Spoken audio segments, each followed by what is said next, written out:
Hi, this is Michael Waits, and welcome back to India Game Changer. Today should be a great one. We are joined by Neeraj Saxena. Did I get your name right? That's right, absolutely. Perfect. Managing partner at Xscale and Univision Fund. Neeraj, it's great to have you on the show. How are you doing today? I'm doing great, Michael, and thanks for having me on the show. It could not be more of my pleasure. Before we get into kind of the meat of this conversation, can we just figure out how you got to here? Let's get a little bit of your background. Okay, pretty long journey and a not very straightforward one. Go for it. So, absolutely.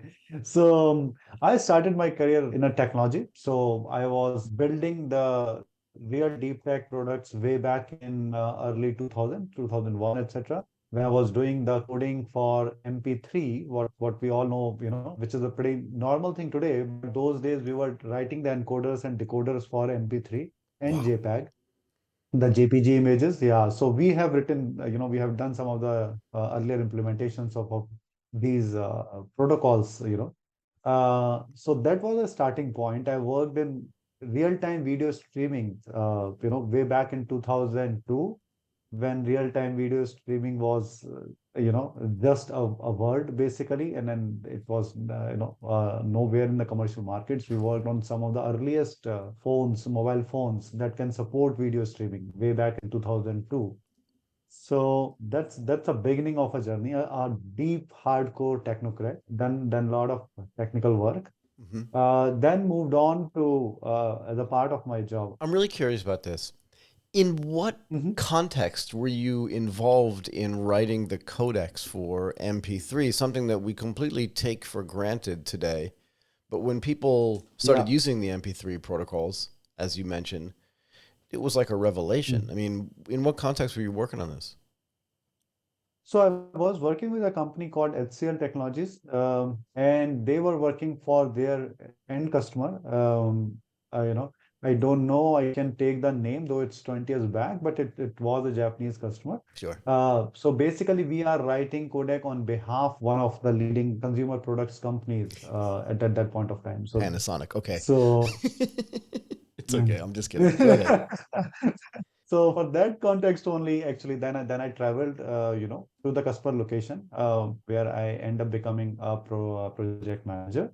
I stayed in Tokyo for almost a year at that point of time, while deploying these technologies on the real network of NT2, Docomo, etc., Yeah. through the mobile phone vendor, because the project to us was through a mobile phone company, and then we're deploying it on the entity, Docomo, the labs, etc. We were testing and seeing how it working. Yeah. So at that point of time, I think the next phase of my career start taking shape unknowingly, I would say, where I start developing an interest towards the sales side of things, because I was sitting with customer. I saw, oh, they have so much of other requirements, basically, why we are not fulfilling them, right? And those kind of conversation have started and resulted in kind of new business opportunities. And then that's where, I realized that I have a flair for sales, especially the technology sales. People like you. So that's the next phase. And then I decided to come back to India. I spent 1 year in Japan, 1 year in US for same customer, deploying more or less the similar technology, and Yep. that both of their. But then I decided to come back to India and decided to do my MBA. I did my MBA because I decided to build my career or switch my career path towards the sales and strategy Interesting. and stuff like that. So then I did my MBA and joined another company, which was SAP, right? So SAP, I joined there as, I was leading their go-to-market design for India subcontinent, and strategy and go-to-market design. And then that's where the entire next phase of my career shaped up, where I worked on things like, business development, the strategy development, and stuff like that. So I have to ask you this. Yeah. And this happens periodically where Yeah. I'll meet somebody or I'll be speaking with somebody and they'll have all this experience and it doesn't feel like they're old enough to have gone through and done all these things. But here's the thing that strikes me, because and I want to talk about Mm. Xscale in a second. It seems like you've had all these little individual Yeah. experiences and almost all of them were purposeful, right? So you have this tech experience when you're building these codecs for the MP3 thing, right? And back then that was really important tech. It was mobile tech. So you're introduced here at the beginning of a wave and you can see it and feel it. Yeah. And then you That's said right. you also did sales. You saw the sales thing. Sales is super powerful. You could actually have a killer product and a terrible sales team, and you have no the product doesn't matter. And then you go back and get True. your MBA and work at a big company doing biz dev. I just feel like, sometimes I talk to investors and I feel like some of them don't have enough experience to understand what it takes to build something from scratch because they don't understand the sales part of it, or they don't understand the tech part of it, right? Or they don't understand like just the cold calling and biz dev part of it. And yet it almost feels like you've built an entire career just to get to here. Does that sound fair? Like, I Yeah. don't know if it's on purpose or if it's half on purpose, but that's what it feels like to me, No. no? That's right, actually. And then I think I relate to something that Steve Jobs had said, right? You can connect dots looking back, in the past, but you can't foresee them when they are coming your way. Right. You start doing the things that you are passionate about, you like doing, and then at the back, and then I'll come in a minute to Xscale and the idea Please, behind it, right? please, please. So I worked with SAP. At that time, I got interested in things like I got involved in a bit of due diligence of M&As, merger and acquisitions. Yep. I had one more interest or have hobby, which was capital markets, Okay. the listed equities, right? I've been an investor in listed equities literally from the first month I started my professional career. That was 2001. I invested my first saving not in a bank account, but in a stock market. Wow. Good for you. Yeah. So, and then I wanted to learn always about it. I read quite a bit, and I've been, I would say, proponent of the Warren Buffett style of investing, which is the value investing method, right? Yep. That's something I think, I could able to relate to that invest in solid companies, hold on your investment, let it grow. Don't invest in overpriced stocks, stuff like that. So Don't chase things. stuff like that, right? So that's another part that one should know before I intended to jump into what is today looks like a X scale, right? And Right. then coming out, from nowhere. So a lot of people say, "Oh, from where the X scale came from?" But X scale is nothing else but whatever I have done for 20 years of my life. Yeah. It's all coming together of all of those things or skills together, right? By the way, very quickly to wrap up on my corporate career, after SAP, I joined FIS. FIS is a Fidelity Group company, and I was leading initially their Asia Pacific strategy and sales operation. Went on to lead their internet global strategy and sales operation for international markets, right? So I led a $1 billion business for them before quitting and starting Xscale, right? Yeah. And after capital market, I also did some venturing as an angel investor into the startup investing because I realized they both are very similar. The knowledge or Yeah. the skill set required to invest in them are similar. Basically, you need a similar amount of discipline, due Mhm. diligence, understanding of the financial concepts to invest in them, right? Yeah. The So stages are that's different all what has happened before Xscale. before Yeah. Xscale. But Xscale to me seems like the institutionalization of your life, right? In other words, it's like taking all the things you enjoy doing and have done already and have experience in and just putting them all in one box and just going, okay, now we can mix all these things together as well and then give them to others so we can help them. Because one of the questions I always have about accelerators, right? And I'm curious about, and we didn't talk about it yet, but that's kind of, it's part of what you do, right? And again, tell me where I'm wrong. Because here's the thing, right? You invest in a company, you accelerate a company. It may not be you. We'll get to that in a second, right? But how do you know when they're Mm. done needing the accelerator part of it? And would you invest in a company that doesn't need to be accelerated themselves because they're already super good at making the corporate connectivity, connecting themselves to other, like all the things that an accelerator teaches them how to do about speed and about planning and, virtual CFO, all this other stuff. When do you know they don't Mhm. need it anymore? Okay, no, great question, basically. So it's about grooming someone to take them to a level, but at the same time, look, it's about this, right? When you plant a seed, you put a fence around it, right? You put a fence around it to protect it, right? To environment. But if you keep that fence for too long, that will also retard the growth of the tree because a fence have to be taken out at a certain point of time, right? That's a critical point that we need to judge that when somebody is self-sufficient, and then that comes from experience, Michael, I would say, right? Because I groomed a lot of team members, when they're part of me. So it's about that call that till when they need that hand holding, till what time they need to be let go and do their own thing. right? Now they know it all. They understand it. Now they don't, even if they don't know it all, but they know enough that they can try, experiment. Even they fail a bit here or there, they make some errors, but they won't be fatal. And in that sense, they can go from here. So basically, it's a judgment call that we have to take all the time. How long to engage with a company, right? And at what point of time we will tell them that now you are self-sufficient, right? Right. And obviously, during this process, we build their teams, etc., before we decide to do that. Remember before we started recording, I told you one of the reasons why I wanted to have you on the show was because I was really interested in Xscale, and you saw this manifest itself in me not even asking you to explain what Xscale was, just jumping right in because I was so curious. So maybe you can back up and just explain what it is, and then we can finish the rest. Sure. Xscale take early B2B SaaS and tech companies, Right. right? Correlating back to my experience, because 20, more than 20 years I've worked in this domain, I reasonably well understand the journey of building a technology, right? So that's why. Second is that, once we take those B2B SaaS and tech companies, we provide them with the knowledge and then mentoring around the scaling of revenues. Because that's one of the areas many of the great, I think, early stage startups in this domain, like tech domain, struggles, right? Yep. They are mostly founded by the technocrats. None of them has a sales experience. Exactly. So they build great products, but they just don't know how to sell it. Especially B2B space is very different from a B2C space, where you can, in B2C space, you can do some Facebook ads, some Google ads, try to acquire some customer, Yeah. whatever is the CAC, etc., but end up acquiring something basically, right? B2B does not work like that, basically, right? B2B, acquiring the first five customer is like literally a nightmare for any company. Why would a company, trust you with a product that nobody else has tried ever in the market, right? Right. They always ask for, who else are a customer? Okay, no one. Thank you. I don't want to be your first customer, right? Right. Right. Mostly Right. those Right. are the kind of conversations, right? So B2B sales is very different. It's very different and very difficult at the same time, right? Yeah. And that's what we try to help them with this journey, that how to build the entire go-to-market around a B2B SaaS product, right? Or SaaS or tech product. So that's what at Xscale we do. We infuse required amount of capital as and when required.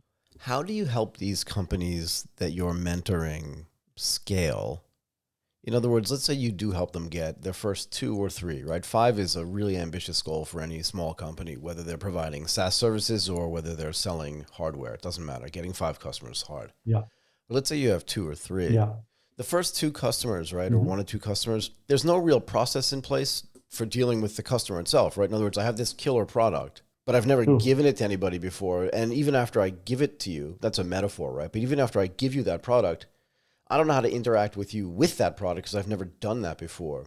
Do you understand what I mean? So then you want them to keep Yeah, using that product, right? Because it's SaaS, obviously. So not just for the first 6 months, but for the next 6 years or 60 years, whatever it is. But you still have to deal with them as you grow and as you change and as you're like, how do you mentor them through this process of scale? Because dealing and if you have one or two customers, you can kind of fake it on the back end and just make it feel like everything has a process, but on the yeah, front end, it doesn't. How do you exactly. get from that to scale so that you can deal with 100 customers, not just five? Absolutely. That's again a great question. So basically, you're right. The first two customers or three customers are always like that, Yep. because you learn or you build or you refine your product with them, right? Yep. Your product may not be fully ready. It get actually refined, become market ready with first three customers, Yep. right? Yep. So journey with the first three customers is very, very different from, or even first five customers is very different from It is. five and beyond, right? And that's what. So first few customers are always acquired through references, basically. It can be our references because we have, certain kind of industry connections, right? And Okay. then when we tell someone that, right? So first few customers are normally acquired through, very difficult to acquire a cold customer, I would say, Almost right? impossible. As your first customer. Almost impossible. A Yeah, I first think customer so. cannot be a cold customer. It has to come from some Almost, sort of yeah, references, almost right? impossible. Yeah. So that's the first part, right? Now, once you have, so once you refine the products with the first three or five customers, right? Now the product is more like a market ready product. Before that, it was not a market ready product. Right. Founders assumed it's market ready, but trust me, at least, It's not. 20-30% or more It's not. changes go through. Yeah. It's not at all. So a lot of changes happen, in first 6 to 9 months of that journey. when they work with first, you rightly said, as first three customers, right? But now this is once they reach that stage, that those three customers are now tried it and then they renewed it because it's most SaaS, right? So once Right. they renew your subscription, etc., then you have a product, that can be taken to a broader market. Right. Before that, there's no point even taking it to a broader market, actually, right? Because you're just not ready. You will miserably fail, basically, right? Yep. There's so much of customer complaints and requests that your What's operations won't able to scale up to handle that, yeah. right? No point in you reach that stage. This is the time when the real sales engine design comes into picture, right? How to systematically acquire customers, right? Let's say how a Microsoft acquire customers, right? They don't acquire customer literally like one by one by one by one. They then that's working all the time, on one hand you are generating leads, on other hand you are creating awareness, on one hand you are making customers, consider your product. So you are entering into consideration set, right, Yep. of your prospects. At the same time, those who are prospects, you are maturing them through the cycles, right? Taking them to a journey of where they are talking the contract to you and closing the contract and then servicing them. So it's a continuous running engine, right? You just can't do it in a piecemeal basis. No. Otherwise, it just won't work, right? Right. That's the beauty of a B2B sales engine, right? It has to be done like an engine, right? It's not like, again, a B2C kind of a thing. Again, I repeat that, or to bring No, that contrast. it's super You can important. run, it's super important, because in B2C, what can happen is, let's say you are running a Facebook or Google ads. You just put, 3x more money, and result will start coming because you will appear on that many places, that many clicks will happen, and that, automatically conversion will happen. So there is Right. a postnate, very closely within a week, you can track that I have put this money and this is the conversion, right? So if it's a small value product, you will see the conversion, the input and the output are very closely related, right? Versus in a B2B, where the input and output can be as far as 9 months, 6 months, or even a year, Yeah. right? That's a B2B sales cycle, right? So the prospect that you have acquired, 9 months back will sign the order, 9 months later. So you can't just drop the ball. You have to, run the full journey. And most of the founders lose patience, because they don't understand this journey and they Right. don't know how to keep a customer engaged. They say, okay, there is a prospect. He is not, I have gone and met him. He has not given me order. Now I don't know what to do. Shall I Right. stop talking to him? Right. So, but he said, no, this is too early for me. Let's say customer said, it is too early for me. Now, what does it mean? Right. Okay, now let me ping him after 6 months. This is not how B2B sales is done. You have to keep him engaged throughout the journey. After 6 months, he will be at the same stage that he will not be ready. Right. So you have to make him ready from here to next 6 months. That's your job, right? So basically, but if you go back to him after 6 months saying that you said you were not ready, now are you ready today? He will say, no, I'm still not ready, right? So again, you come back. Can I make my Yeah, favorite analogy for you? Because this is the way I think about it. yeah, please. If I Yeah, go out on a date with somebody and then on the first date I say, "Will you marry me?" They'll just think I'm insane. yeah, And if they say no, yeah, my job then is over the next 6 months to 12 months to keep dating them, keep talking to them, keep yeah. just engage with them somehow. And then a year and a half later, just say, "Will you marry me?" and have them go, "Yes." Because otherwise, if I just And come back a year later or 6 months later and do the same thing, it's just going to be like, no, it's the same thing in B2B sales. No? 100% same. I think you picked the amazing analogy, Michael. So it's 100% right. So, but most of the founders do this, and then lot of the guys do the same thing, by the way, right? The girl said, no, my job is over. Let me find another girl, right? Right. You don't have to find another girl, basically. You should know that, nobody says yes in the first meeting, right? Right. So, how to engage or how to make it more interesting that the person start liking or loving you, be it a girl or be it a company, Exactly. right? So that's your job, right? So How do you coach them through this, right? Because again, you're right. A lot of founders are really great in one domain and they build something in that domain.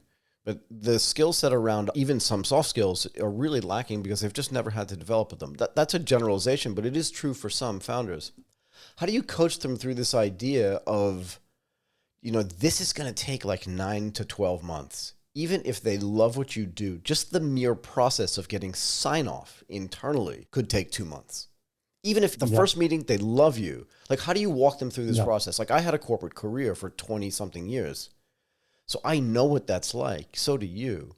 How do you coach them through this if they True. haven't experienced it? Yeah, so look, anyone who comes to us, number one, obviously, in a lot of meetings, etc., and we try to tell them that we don't come with a magic wand, right? It's not like we will come today and tomorrow the dollars will start, Right. coming through the roof. Right. So that's not gonna happen, right? So basically, so one is to orient them that sales is a process, and many of them, by the way, if you look at our portfolio companies, right? Go ahead. Most of these guys are very mature guys. I give you small trivia, sort of, Tell right? me. Our average founder age is 40 plus years. Our average founder experience is more than 18 years. Of our portfolio company. Most of them are very mature guys, but mostly mature in the technology side. Most of them are technical architects and stuff like that, right? Right. So, by the way, they have never done sales, but they have seen sales at least from outside perspective, so they Right. know it's over not over easy. At there. least they Like appreciate or go ahead.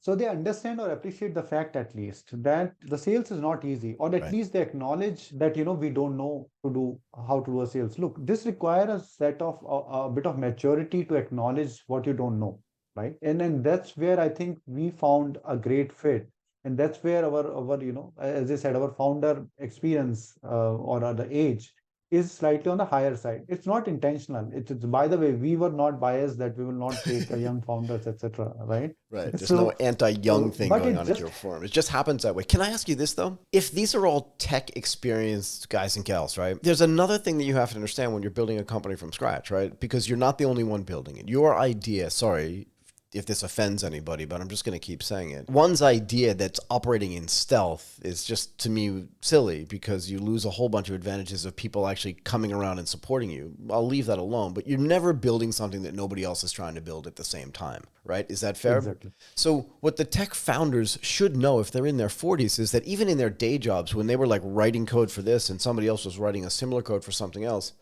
sometimes the worst code won for a bunch of different Yeah. other reasons, right? So they can know that too. And they probably have a much better understanding of the Pareto principle as well, right? If 20% of my work is going to do 80% of my output. So, you know what I mean? They should understand True. all of these things, which means maybe they're not trying to build 100% the best only technology, but just the best technology for this thing so that then they can move on to sales and iterate faster. Is that fair as well to presume? No, absolutely, yes. So, look, what happens is sometimes when they come to us, and this is one of the things we do. I won't take the name of this portfolio company, but I tell you what has happened. It's Come a real on. incidence, right? No, go And ahead. so they were building a tech and an amazing tech, by the way, right? And they are building it for now close to when they came to us for close to 3 years. They were building this tech, Oh, right? wow. That's a long time. Yeah, that's a long time, and it's by the way, it's a fairly complicated stuff that they were working on, right? So it's not like anyone will take, I think, similar amount of time to reach there. Right, So right, right. I think it's not like they were slower than anybody else. So when they came to us, we asked, okay, so that's great, and so what's the plan? Means from your side, So they said, and then they have shown me 18 months of roadmap, the technology roadmap that we want to build this feature, that feature, that feature, this feature, right? So I said, okay, 3 years here and 1.5 years there. So 4.5 years. But by the way, when do you plan to sell? You may get retired, because you keep on, there's no end to building the features, right? So when do you want to sell? They said, we have not thought about it, and that's why we are here. So, and that was a amazing conversation. But the whole point is, once they came to our fold, we worked with them, tell them, look, what you have built is there's nothing like 100%, right? Right. There's nothing 100% product, basically, right? There are you can keep adding features, etc. It's a software, it's a technology, right? Exactly. We said, look, a bulk of the thing you have made, the baseline, if you just add 10% of this, then you're ready for X market automatically already, right? Right. Then start selling there. Keep building other things in parallel. So what we did is we developed a 18 months roadmap covering both sides, the sales side and the technology side, right? And when we did it, the sales side roadmap with them, we said obviously what features they have to build in first 3 months. And then, so now their stack development is aligned with the sales plan. So they were not two different things, right? And once they start doing that, they start going to customers after building certain features because they're ready for a certain market at least, right? If not the entire possible market out there. And then that's where the traction start coming. I think that's how it happens, right? Can you shine a little bit of a light on, right? Give a little bit of insight into, because you said something really interesting, but you said it in passing, right? You said, then we developed this 18-month roadmap. It just doesn't get, Yeah. it's not a gift given from the heaven, right? So there's a lot of Yeah. work that goes into building that. But can you shine some light on what that process is like? And I'll tell you the part that interests me the Yeah. most. As a Mhm. founder, you have a vision in your head for what you want to build and how you want that to serve your potential clients and partners, but also the thing that it excites you to build, right? In other words, in 5 years, Yeah. I want to look out my window and have that thing. And then when you go into an accelerator program and take an investment, and then that person's meant to help you, is they bring you in for the meeting, go, look, let's do our 18-month plan. And they say, that thing's great, but actually what we want you to do is this thing. Or, do you know what I mean? Because we know that that's better and it's close enough to this thing. You should iterate and all this other stuff. And you're like, what is it like when they just say, I don't want to do that. I want to build this. Do you know what I mean? As I said, it's even before we take our portfolio company, right? Right. We do, I think, enough number of meetings with them, right? It's not only about we liking them or we evaluating them. Sure. They should know what our process looks like, as I said, right? Yeah. So that's one key part of our, pre-engagement, you can call it, right? Where we work and we try to orient them. See, this is a 9 to, the journey is almost like a 1 year journey, Right. with us, Yeah. Yeah. right? And these are the things we will try to help you with, stuff like that, right? So normally, I think, when you do the things, and we do obviously things more, I would say quantitatively, where we say that, that if we are developing go-to-market plan, then what are the things required? So let me take a step back rather, and then let me tell you what is the go-to-market plan, etc. we built with them, Right. right? Right. And how we briefly how we built it, right? And then that will give you, and then I'll answer this question that how they get convinced because Yeah. of that, Yeah. right? Yeah. So first thing is, when we take the full journey, the first step of that journey is to build a go-to-market plan, right? I'll talk about the other things we do just after this, and then how they are all are correlated with each other. But first step, whenever a company comes to our portfolio, is to build a strong go-to-market plan, right? And we spend close to 4 to 6 weeks, just doing that part. Wow. Now, what go-to-market plan contains of, right? Mm-hmm. What is the outcome of a go-to-market plan? Go-to-market plan outcome is number one, they should have a very clear idea that which geographies they are going to target, because SaaS product and tech products can go across the geography. So which geographies they will target, Yep. which industries they will target, which customer segment they will target, which is large, mid-market, or a small, right? Then it comes to what should be their positioning relative to the other competitors in the market. What should be their pricing strategy, right? At least these five things. And finally, what should be the channel of sales? Basically, they will do a direct sales in which market and indirect sales in which market. That has to be sorted out in the go-to-market plan, right? So this is the first step that we take with any company, right? This is all, I think, data driven. So when you say that, let's say, we are finalizing on the geographies, right? We say after, you are an India-based company, the second market, let's say we want to go, we evaluated that first is the North America is one potential market. Another potential market is Southeast Asia. Another one is Europe, right? Now, who are the competitors? How big is the market? And then we source data. If we either we need to have that data in-house, if we don't, we acquire that data because there are market agencies doing good work in each of the fields, right? Right. We acquire that data. So we work with a lot of data, by the way, right? To show them, see, this is the market size, this is the number of players, this is the positioning and the pricing already.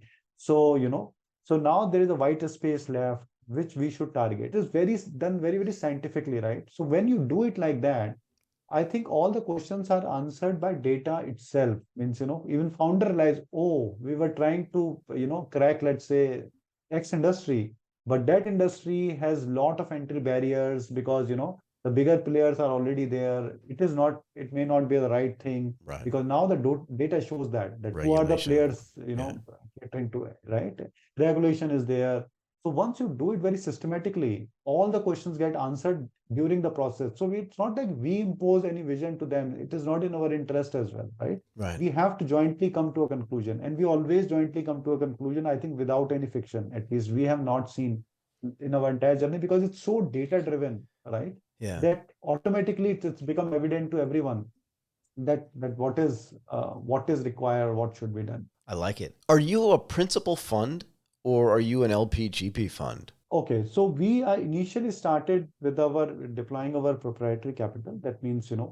we deployed mostly our own capital. But lately, what we did is we formed a AIF, and now we are raising capital there and then deploying capital from that AIF. So AIF, in by the way, is an Indian term. It's a alternate investment fund, Got it. I was which going to is ask. a name for a VC funds. Yeah, so VC funds come under AIF funds in India. So now it's a venture capital fund with a LPGP kind of a structure. Got it. Okay. And is there, again, I just like to get investors' point of views. I have my own view on this, which is pretty public, but you've picked a stage of investment as well, right? So you're very focused, you said, on B2B SaaS and B2B tech. The B2B space is the space you and your team knows the best, I'm presuming, and that's why you operate there as well. That's right. But are you focused only for today because of the size of the fund on the earliest stages of investment, or would you then later, if you could raise a bigger fund, 100 million, whatever it is, 200 million bucks, invest in Hmm. later stages as well, or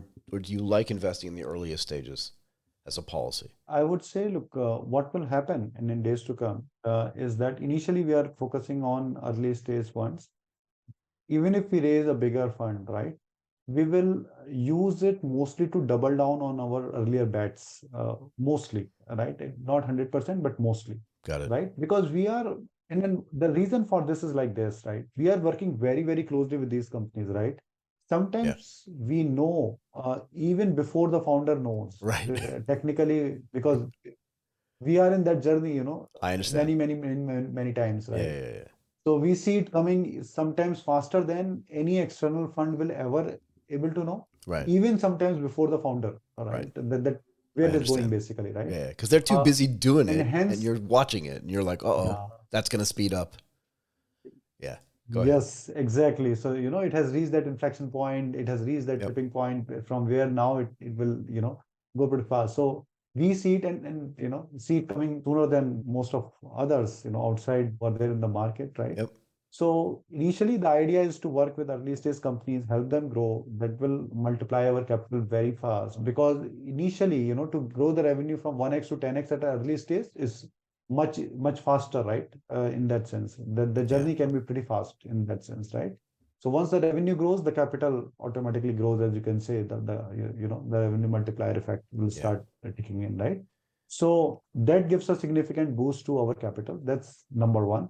And number two, since now we are working very well with these companies, we know everything. Now doubling down on our bets is the conviction would be way, way higher than if we just going through the PPTs and Right. making the decisions, right? Right. Right. Right. So right now that's a policy that we continue to work with early stage companies, double down on these companies, with the follow-on investments. Can I, before I let you go, this has been such a great conversation. We'll have to do more of this. But before I let you go, can you talk to me about India itself as an investment opportunity? I feel like we could do an entire show on what's changed since you started your corporate career, went to Japan, worked in the United States, and came back in the investment space. But like, let's just go forward from here. Maybe the next time we talk, we can go backwards because I think it's a fascinating conversation. What does the Mhm. opportunity in India look like to you today, and maybe contrast it a little bit, even with what it was like just like 5 or 10 years ago? The contrast here is that I think 10 years back there was not adequate capital, right, in India versus now. That's the one big contrast, right? Okay, I'm thinking in the startup space, I there understand. were there very, very few VC funds, etc. Right. Yep. So now, number one, the capital is there. The second thing is, since we have given like 100 unicorns, right? What has happened? The lot of talent is now staying back in India. What was Right. happening 10 years back? A lot of Interesting. this talent was going out to find the lucrative jobs in Google's and the Microsoft of the world, right? Yeah, like If to you become their see the CEOs. current Exactly. Go ahead. context, correct. Go ahead. So all of these guys have, at one point of time, thought that India does not have enough opportunity, Right. and we moved out, right? Actually, if I look at my career, I decided to came back, from US, but most of my colleagues did not came back there, Right. right? They came there and then they settled there, they took Yep. a career there, right? Yep. So I think it was more like an emotional call to come back rather than a rational call at Fair. that point of time, way back 15 years back. But I'm saying that was happening quite a lot. I think 10 years back, that people were going and finding jobs outside, right? Yeah. Versus now, where the top tier talent is staying back and then doing their own startups, right? Yeah. Because they have seen the success of 100 other unicorns, right? So talent is there. Capital is also there, right? Because now the domestic capital as well as international capital is flowing, quite a bit in India, right? So capital is there. So I think this is an amazing time for anyone who's looking to start up, or looking to start a journey of entrepreneurship. It's a great time to do that, in my opinion, right? I agree. Yeah. Yeah. So that's One more thing, just because you've kind of hit on something and I wanted to ask you about it. 20 years ago and even 15 years ago when you came back, I think, and again, I was not born and raised in India, so I don't know this, but I'm curious. Was there kind of like a cool factor as well? Do you know what I mean? Like, I've graduated from this great university in India, and now I'm going to go to Palo Alto and get a job at Apple or go work at Google. There must have been a little bit of a cool factor. And I feel like yeah. in the last like 7 years or so, that the cool thing to do now is just be like, yeah, dude, I'm moving back to Delhi, or I'm moving back to Mumbai, or I'm moving back to Bangalore, and I'm going to build something there. You're still going to work there, kind of thing. That's changed too? No. Absolutely, yes. That's what I'm saying. So when I was moving back to India, people said, "What are you doing?" Means, who do that kind of a stuff, right? Means basically, right? So, What are you uh, thinking? correct. So you're absolutely right. Working with Microsoft or Google was like, as you have achieved everything in your life, you Yeah, got a yeah, job with Microsoft, right? Versus now, you're rightly said. Now, someone says that I'm moving back, or I'm not taking that offer from Google and starting my own, is now the cool thing. it is. Absolutely, you are right. It really is. It is absolutely yes. Okay. Let's end on that. India is now the cool thing. Neeraj Saxena, a managing partner at Xscale and Univision Fund. Thank you so much for doing this today. That was awesome. Thanks, Michael, for inviting me on the show. And it's been great talking to you and sharing my experience. Thanks a ton.